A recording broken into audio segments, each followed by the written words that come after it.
Jail जाने वाले और सेल्फी बनाने वाले कौन? अदलिया तकसीम। पीपल्स पार्टी की सिंध में पोजीशन मुस्तहकम कैसे? मजहर अब्बास का कॉलम। सीनियर सहाफी और तजिया निगार मजहर अब्बास अपने कॉलम में लिखते हैं कि जेल भरो तहरीक से कप्तान को कुछ हासिल हुआ हो या नहीं, ये तो पता चल ही जाना चाहिए कि जेल जाने वाले कौन हैं और सेल्फी बनाने वाले कौन हैं।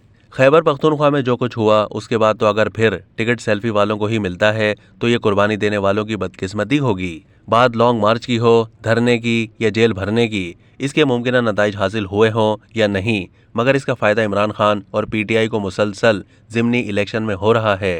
और पीडीएम की हुकूमत हो या मुस्लिम लीग नून, पाकिस्तान पीपल्स पार्टी, एएनपी, जेयूआई और एमक्यूएम की सियासत को इन 10 महीने की कीमत तो बहरहाल अदा करनी पड़ेगी। पाकिस्तान पीपल्स पार्टी इस लिहाज से खुशकिस्मत है कि सिंध में अब भी उसकी पोजीशन मुस्तहकम है। चौधरी शुजात ने अब भी आसिफ अली जरदारी का दामन मजबूती से थामा हुआ है। छोटे भाई ने बहरहाल अपना रास्ता जुदा कर लिया है। इस्टेब्लिशमेंट की तकसीम इन चंद महीने में कुछ इस तरह हुई है कि कौन किस तरफ खड़ा है समझ नहीं आ रहा। आला अदलिया भी बादिउन नजर में तकसीम नजर आती है। आईने पाकिस्तान तो वैसे भी न जाने कब इसे दस्तक दे रहा है।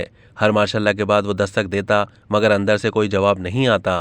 अब तो ये लगता है यहाँ सबका अपना सच है और अपना अपना आइन। पहले दिन से ये बात की है कि अदम एतमाद की तहरीक एक गलत फैसला था, ना रियासत के लिए दुरुस्त था ना सियासत के लिए। इसके बाद दूसरा गलत फैसला पीडीएम का हुकूमत बनाना और शहबाज शरीफ को वजीर आजम बनाना।